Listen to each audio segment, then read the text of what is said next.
Bible एक वर्ष में। नमस्कार, आप सबका बाइबल एक वर्ष में स्वागत है। आप सब ने जो कदम उठाया है प्रभु के वचन सुनने के लिए, यह हमारे जीवन के अंधेरों को दूर करेंगे और हमें प्रभु के प्रकाश में चलाएंगे। आज हम न्यायकर्ताओं के ग्रंथ का 15वां और 16वां अध्याय सुनेंगे। साथ में आयूब के ग्रंथ का 13वां अध्याय और सुक्ति ग्रंथ का 16वां अध्याय सुनेंगे। प्रभु का वचन सुनने से पहले आइए हम ईश्वर से प्रार्थना करें। हे प्रभु, हम आपका वचन सुनने वाले हैं।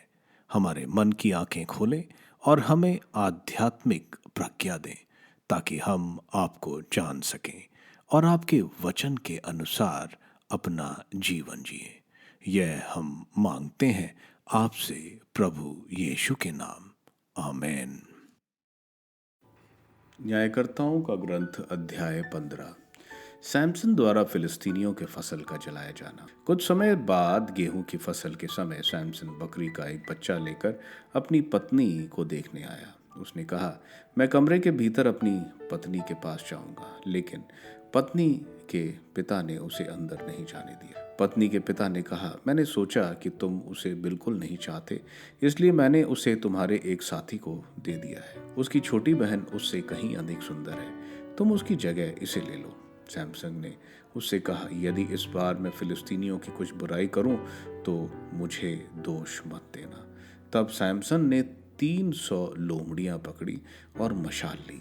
फिर उसने दो दो लोमड़ियों की पूंछें एक साथ बांधकर उनमें एक एक मशाल बांध दी। फिर मशालें जलाकर उन्हें फिलिस्तीनियों की खड़ी फसलों में छोड़ दिया।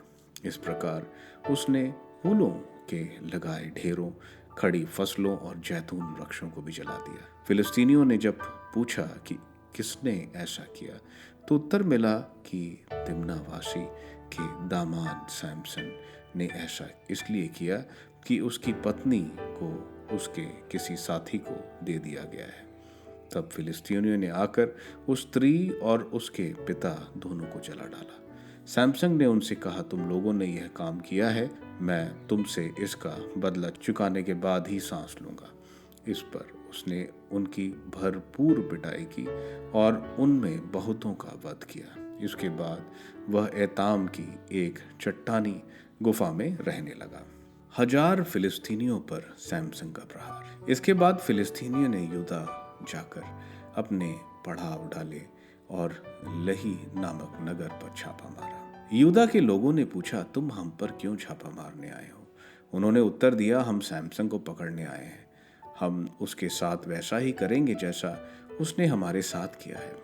इसके बाद यूदा ने 3000 लोग एताम की चट्टानी गुफा के पास गए और सैमसन से बोले, क्या तुम यह नहीं जानते कि फिलिस्तीनी हमारे शासक हैं? तुमने हमारे साथ ऐसा क्यों किया? उसने उन्हें उत्तर दिया, उन्होंने मेरे साथ जैसा किया, मैंने भी उनके साथ वैसा ही किया।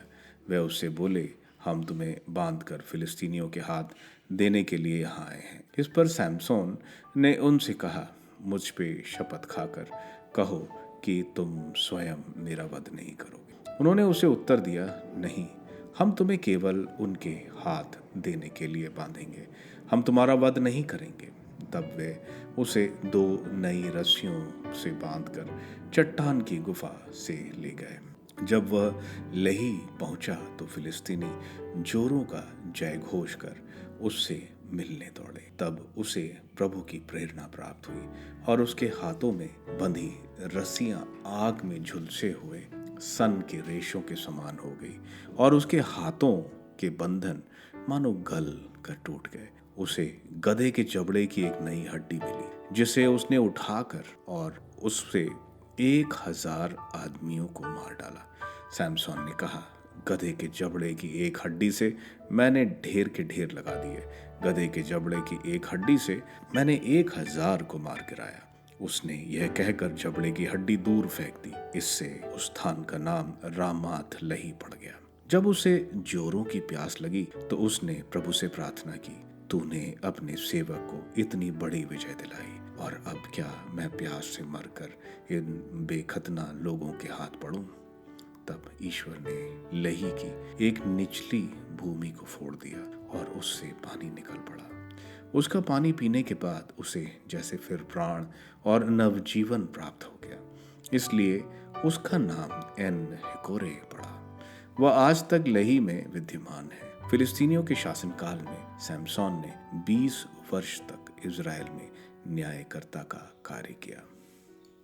न्यायकर्ताओं का ग्रंथ अध्याय 16। गाजा में सैमसोन।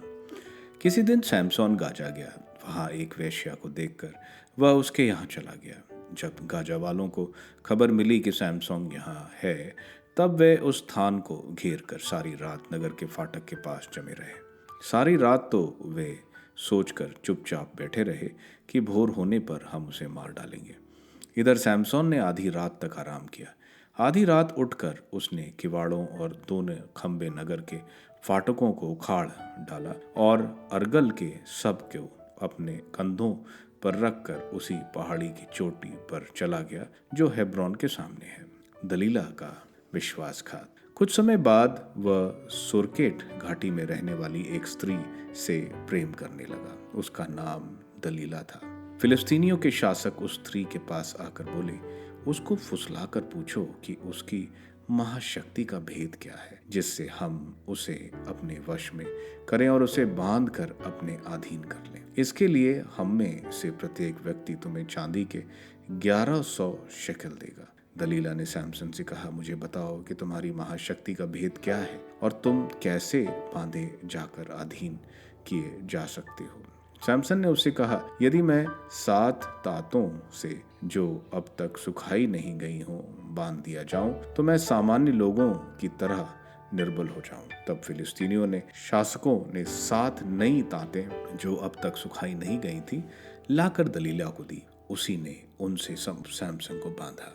अपनी भीतरी कोठरी में उसने लोगों को घात में बिठा रखा था। तब वह उससे बोली, सैमसन, फिलिस्तीनी तुम पर टूटने ही वाले हैं। परंतु उसने उन तांतों को ऐसे तोड़ डाला जैसे आंच लगने पर कोई सन का रेशा, और उसकी शक्ति का भेद न खुल पाया। तब दलीला ने सैमसन से कहा, तुमने झूठ बोलकर मुझे धोखा दिया। अब तुम बताओ कि तुम कैसे बांधे जा सकते हो। इस पर उसने उसे उत्तर दिया, यदि मैं नई नई रस्सियों से जो अब तक किसी काम में नहीं आई हो बांध दिया जाऊं, तो मैं सामान्य लोगों की तरह निर्बल हो जाऊंगा। तब दलीला ने नई नई रस्सियां लेकर उसे बांध दिया और उससे कहा, सैमसन, फिलिस्तीनी तुम पर टूटने ही वाले हैं। उस समय लोग घात में भीतरी कोठरी में बैठे थे, परंतु उसने उन रस्सियों को अपने हाथ के सूत के रेशों की तरह फेंका। तब दलीला ने सैमसन से कहा, अभी तक तुम मुझसे झूठ बोलकर मुझे धोखा देते आ रहे, अब फिर मुझे बताओ कि तुम कैसे बांधे जा सकते हो। उसने उससे उत्तर दिया, यदि तुम मेरे सिर के 7 लटों को तनों के साथ बुन दो और उन्हें खूंटे से गाड़ दो, तो मैं सामान्य लोगों की तरह निर्बल हो जाऊं। जब वो सो गया तब उसने उसके सिर की 7 लटों को तने के साथ बुनकर खूंटी में गाड़ दिया। फिर उसने उससे कहा, सैमसन, फिलिस्तीनी तुम पर टूटने वाले हैं। नींद से जागकर उसने खूंटी, करधा और तना सबको उखाड़ डाला। फिर स्त्री ने उससे कहा, तुम यह कैसे कह सकते हो कि मैं तुम्हें प्यार करता हूँ, जबकि तुम्हारे हृदय में मेरे लिए स्थान नहीं है। तुम 3 बार मुझे धोखा दे चुके हो और मुझे यह नहीं बताया कि तुम्हारी महाशक्ति का भेद क्या है। वह उससे प्रतिदिन ऐसा कहते हुए हट करती रही। अंत में ऊब कर उसने अपने मन का भेद प्रकट करते हुए उससे कहा, अब तक मेरे सिर पर उस तरह नहीं लगाया गया है, क्योंकि जन्म से ही मैं प्रभु समर्पित नाज़ीर हूँ। यदि मेरा मुंडन हो जाए तो मेरी शक्ति जाती रहेगी और मैं सामान्य लोगों की ही तरह निर्बल हो जाऊं। अब दलीला समझ गई कि उसने उसे सारा भेद बता दिया है। उसने फिलिस्तीनी शासकों को यह कहते हुए बुलवा भेजा कि इस बार आपको आना चाहिए, क्योंकि उसने मुझे सारा भेद बता दिया। तब फिलिस्तीनी शासक पैसे लेकर उसके पास आए। उसने सैमसन को अपनी गोद में सुला दिया और एक आदमी को बुलाकर उसके सिर के 7 लटों को मुड़वा डाला। तब उसकी शक्ति जाती रही और वह दुर्बल बन गया। फिर स्त्री ने कहा, सैमसन, फिलिस्तीनी तुम पर टूटने ही वाले हैं। नींद में जागकर उसने सोचा कि पहले की तरह ही झटक कर बच जाऊंगा, क्योंकि उसे मालूम नहीं था कि प्रभु ने उसे त्याग दिया है। फिलिस्तीनी ने उसे पकड़कर उसकी आंखें फोड़ डाली और वे गाजा ले गए। उन्होंने उसे कांसे की बेड़ियां पहना दी और उसे बंदी गृह में चक्की पीसनी पड़ी। उसके सिर के बाल जो मुड़े थे फिर बढ़ने लगे। सैमसन की फिलिस्तीनियों से बदला और उसकी मृत्यु। अपने देव दागोन के लिए महाबलि चढ़ाने और उत्सव मनाने के लिए फिलिस्तीनी शासक एकत्रित हुए। उन्होंने कहा, हमारे देवता ने हमारे शत्रु सैमसन को हमारे हाथ दे दिया है।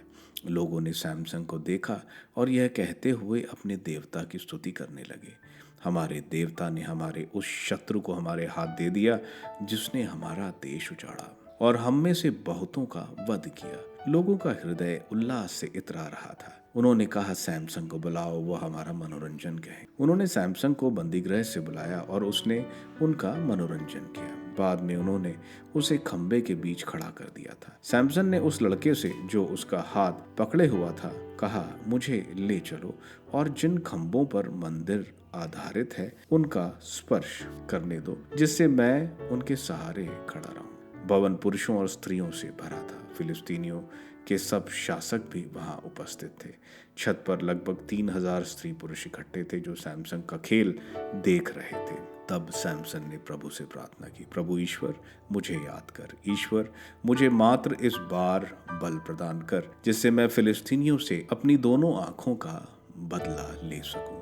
तब सैमसन ने बीच वाले उन 2 खंभों को पकड़ा जिन पर मंदिर आधारित था, एक को दाहिने हाथ से और एक को बाएं हाथ से। सैमसन ने यह कहते हुए, मैं फिलिस्तीनियों के साथ मर जाऊं, पूरी शक्ति लगाकर धक्का दिया और वह भवन शासकों और अंदर वाले सब लोगों पर गिर गया। इस प्रकार उन लोगों की संख्या जिन्हें उसने मरते मरते मारा उनसे अधिक थी जिन्हें उसने अपने जीवन में मारा था। उसके भाइयों और सभी संबंधियों ने आकर और उसे ले जाकर सोरा और एश्तौल के बीच उसके पिता मनोआ की समाधि में दफनाया। उसने 20 वर्ष तक इज़राइल में न्यायकर्ता का कार्य किया था।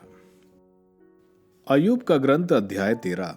मैंने अपनी आंखों से यह सब देखा है, कानों से सुना और समझा है। तुम जो जानते हो वह मैं भी जानता हूँ। मैं तुम लोगों से कम नहीं। मैं सर्वशक्तिमान से बोलना और उसके सामने अपना पक्ष प्रस्तुत करना चाहता हूँ। तुम तो झूठ का जाल बुनते हो, तुम भी निकम्मे वैद हो। कितना अच्छा होता कि तुम चुप रहते, तुम्हारे लिए यही बुद्धिमानी होती। अब मेरे पक्ष सुनो, मेरे तर्कों पर कान दो।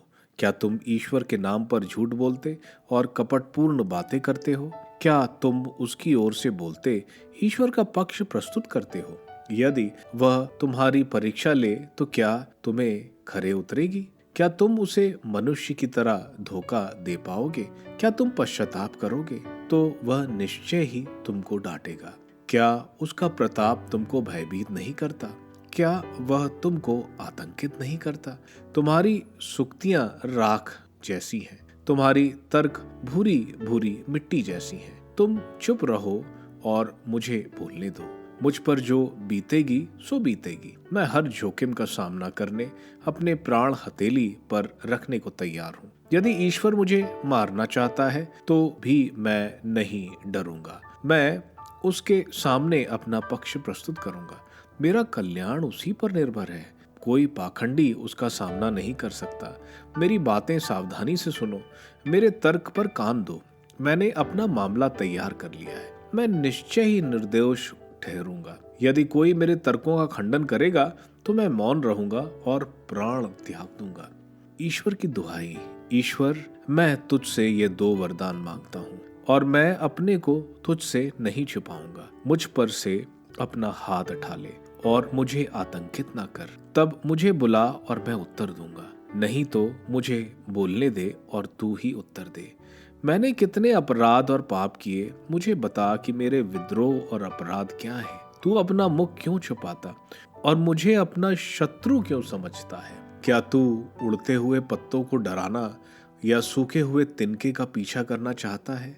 जो तू मुझ पर कटु आरोप लगाता और मुझे जवानी के पापों का दंड देता है। मेरे पैरों को बेड़ियां पहनाता, मेरे आचरण की कड़ी निगरानी और मेरे पद चिन्हों की जांच करता है। मनुष्य तो सड़ी हुई लकड़ी की तरह, कीड़े से खाए हुए कपड़े की तरह धुल धुल कर मरता है। सुक्ति ग्रंथ अध्याय 16। मनुष्य योजनाएं बनाते हैं, उनकी सफलता प्रभु पर निर्भर है। मनुष्य अपना आचरण निर्दोष समझता है, किंतु प्रभु हृदय की था लेता है। अपने सभी कार्य प्रभु को अर्पित करो और तुम्हारी योजनाएं सफल होंगी। प्रभु ने अपने उद्देश्य की पूर्ति के लिए सब कुछ बनाया है, दुष्ट को भी क्रोध के दिन के लिए। प्रभु को घमंडी से घृणा है, उसे अंत में निश्चय ही दंड मिलेगा। भक्ति और निष्ठा से पाप का प्रायश्चित होता है। प्रभु पर श्रद्धा द्वारा मनुष्य बुराई से दूर रहता है। यदि प्रभु किसी के आचरण से प्रसन्न है तो वह उसके शत्रुओं से भी उसका मेल कराता है। अन्याय से कमाई हुई अपार संपत्ति की अपेक्षा धर्मी का थोड़ा सा सामान अच्छा है। मनुष्य मन में अपना मार्ग निश्चित करता है, लेकिन प्रभु उसके कदमों को सुदृढ़ बनाता है। राजा की वाणी में देववाणी रहती है, वह निष्पक्षता से निर्णय देता है। सच्चे पलड़े और तराजू प्रभु के हैं, थैली के सभी बाट उसके बनाए हुए हैं। राजा को कुकर्मों से घृणा है, क्योंकि धार्मिकता के कारण सिंहासन सुदृढ़ रहता है। निष्कपट व्यक्ति को राजा की कृपा प्राप्त है, वह सत्यवादी को प्यार करता है। राजा का क्रोध मृत्यु का दूत है, किंतु बुद्धिमान उसे शांत करता है। राजा की प्रसन्नता जीवन प्रदान करती है, उसकी कृपा दृष्टि वसंत में पानी बरसाने वाले बादल जैसी है। सोने की अपेक्षा प्रज्ञा प्राप्त करना अच्छा है, चांदी की अपेक्षा समझदारी अच्छी वंचनीय है। धर्मियों का मार्ग बुराई से दूर रहता है, जो अपने मार्ग का ध्यान रखता वही अपनी रक्षा करता है। घमंड विनाश की ओर ले जाता है और अहंकार पतन की ओर। घमंडियों के साथ लूट बांटने की अपेक्षा विनम्रों के साथ दरिद्रों की संगति अच्छी है। सुविचारित योजना सफल होती है, जो प्रभु पर भरोसा रखता है वह सुखी है। जिसके हृदय में प्रज्ञा का निवास है वह समझदार कहलाता है। मधुर वाणी में मनवाने की शक्ति है। समझदारी मनुष्य के लिए जीवन का स्रोत है, किंतु मूर्खता नासमझ लोगों को दंड दिलाती है। ज्ञानी का हृदय उसे अच्छा वक्ता बनाता और उसकी वाणी को मनवाने की शक्ति प्रदान करता है। मधुर वाणी मधु मक्खी का छत्ता है, वह मन को आनंद और शरीर को स्वास्थ्य प्रदान करती है। कुछ लोग अपना आचरण ठीक समझते हैं, किंतु वह अंत में उन्हें मृत्यु की ओर ले जाते हैं। मजदूर की भूख उससे काम कराती है, उसका खाली पेट उसे विवश करता है। निकम्मा व्यक्ति बुराई की योजना बनाता है, उसके मुख से दाहक अग्नि निकलती है। कपटी व्यक्ति झगड़ा पैदा करता और चुगलखोर मित्रों में फूट डालता है। उपद्रवी व्यक्ति अपने पड़ोसी को बहकाता और उसे कुमार्ग पर ले जाता। जो कुयोजनाएं बनाते हुए आंखें बंद कर लेता और होठ चबाता है, वह बुराई कर चुका है। सिर के पके बाल सुंदर मुकुट हैं, वे धर्म मार्ग पर चलने वालों में पाए जाते हैं। धैर्यवान व्यक्ति वीर योद्धा से श्रेष्ठ है और आत्मसंयमी नगर विजेता से बढ़कर है। निर्णय के लिए चिट्ठियां पात्र में डाली जाती हैं, किंतु परिणाम प्रभु के हाथ में है। न्यायकर्ताओं के ग्रंथ के अध्याय 15 में हम देखते हैं कि न्यायकर्ताओं के चरित्र बिगड़ते जा रहे हैं। हमने गिदयोन को देखा, जेफ्ता को देखा और अब सैमसन को देखा। सैमसन जो एक नाजराइट शपथ से बंधित है, लेकिन वह उस शपथ की कोई परवाह नहीं करता। ईश्वर ने उसको चुना था फिलिस्तीनियों से छुटकारा दिलाने के लिए, लेकिन वह अन्य जातियों की तरह अपना जीवन जीता है। इस अध्याय में हम देखते हैं वह अपने पत्नी के पास जाता है। कानूनी तौर पर वो स्त्री उसकी पत्नी थी और नहीं भी थी, क्योंकि मंगनी हो गई थी लेकिन शादी नहीं हुई थी। हमें मालूम है उसके ससुर ने उस स्त्री का बेस्ट मैन से शादी करा दी थी। हम देखते हैं सैमसन को गुस्सा आता है और 300 लोमड़ियों को जोड़ों में बांधकर मशाल बांध देता है, जिसकी वजह से फिलिस्तीनियों की फसल और जैतून के पेड़ों में आग लगती है और जल जाते हैं। हम देखते हैं फिलिस्तीनी एफ्रम वासियों को बोलते हैं कि सैमसन को उनके हवाले कर दें। एफ्रम वासी सैमसन के हाथ रस्सी से बांधते हैं। फिलिस्तीनी सैमसंग को मारना चाहते हैं और उसको देखते ही ललकारते हैं। हम देखते हैं रस्सी तो किसी काम की नहीं है। सैमसंग की ताकत के सामने हम देखते हैं कि ईश्वर की आत्मा उसके ऊपर आती है। वो इतना शक्तिशाली है कि वो गधे के जबड़े से 1,000 फिलिस्तीनियों को मार देता है। हम देखते हैं यहाँ सैमसंग ईश्वर को श्रेय देता है इस जीत का, और ईश्वर भूमि को फाड़ देते हैं और सैमसंग की प्यास के लिए उसे पानी देते हैं। अध्याय 16 में हम देखते हैं सैमसंग सिर्फ अपनी वासनाओं के लिए जीता है। उसे कोई परवाह नहीं थी वो कि उसने नाजराइट कसम ली है। हम देखते हैं वो फिर गाजा जाता है। गाजा एक किलाबंद शहर था। वहाँ एक वैश्या के पास जाता है। उसको पकड़ने के लिए फिलिस्तीन घात लगाकर बैठे थे, लेकिन रात को वह उठता है, किले के फाटक तोड़ कर ले जाता है और उसे उठाकर चला जाता है। हम देखते हैं सैमसंग एक मनमर्जी की जिंदगी जी रहा है। ईश्वर ने जो उसको शक्ति इज़राइल को छुड़ाने को दिया था, वह उसे कुछ और ही कर रहा है। हम देखते हैं इसके बाद सैमसंग को फिलिस्तीनी स्त्री दलीला से प्यार हो जाता है। फिलिस्तीनी दलीला को बहुत पैसे का लालच देते हैं कि सैमसंग से पता करो कि उसकी ताकत कहाँ से मिलती है। हम देखते हैं दलीला उसे काफ़ी बार पूछती है और आखिरी में सैमसंग बता देता है कि उसके सर पर कभी उस्तरा नहीं लगाया गया है। अगर उसका सर मुंडवा दिया जाए तो उसकी शक्ति चली जाएगी। हम देखते हैं दलीला उसको धोखा देती है और सैमसंग के सर मुड़वाते ही उसकी शक्ति चली जाती है। उसको फिलिस्तीनी पकड़ लेते हैं और उसकी आंखें निकाल देते हैं। हम देखते हैं सैमसंग की स्त्री की कमजोरी उसे इस संकट में डालती है और हम देखते हैं कि उसकी आंखों ने उसको ईश्वर से दूर किया था। पहली बार जब वो फिलिस्तीनी स्त्री से मिला जिससे वो शादी करना चाहता था, दूसरा वैश्या के साथ, तीसरा दलीला के साथ, हम देखते हैं वही आंखें सैमसंग की निकाल दी जाती हैं। सैमसंग की शक्ति उसके बालों में नहीं थी, क्योंकि सैमसंग ने नाजराइट कसम खाई थी और कभी बाल ना काटने की कसम टूटते ही ईश्वर की आत्मा सैमसंग से निकल गई।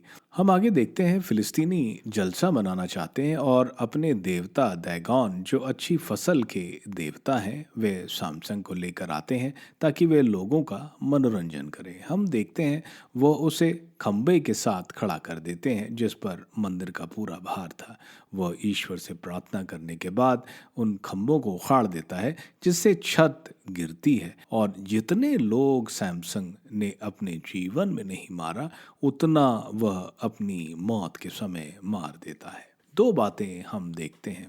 उसके माता पिता उससे प्रेम करते थे, लेकिन उनके प्रेम को उसने नहीं समझा, उनकी बात नहीं मानी। दूसरी स्त्री जिसने उसको धोखा दिया और मरवा दिया, उसका साथ दिया।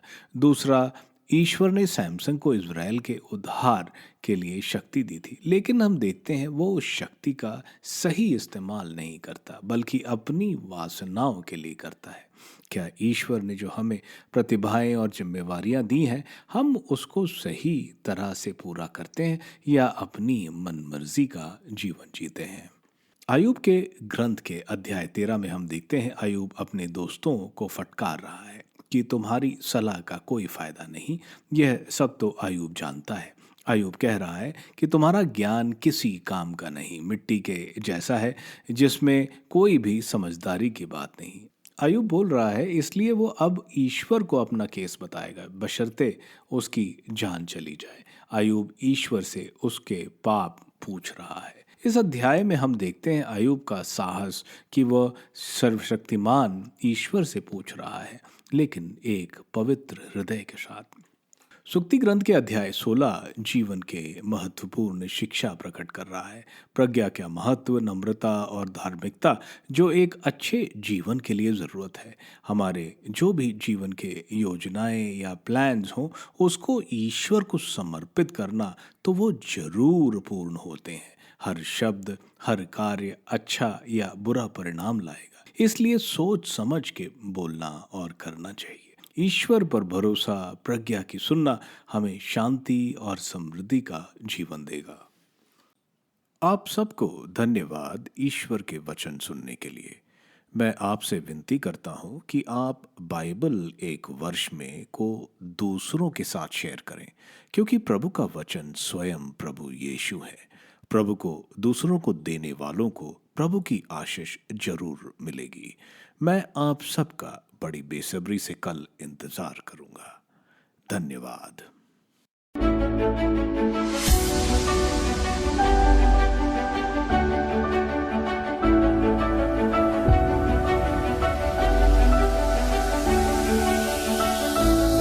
बाइबल एक वर्ष में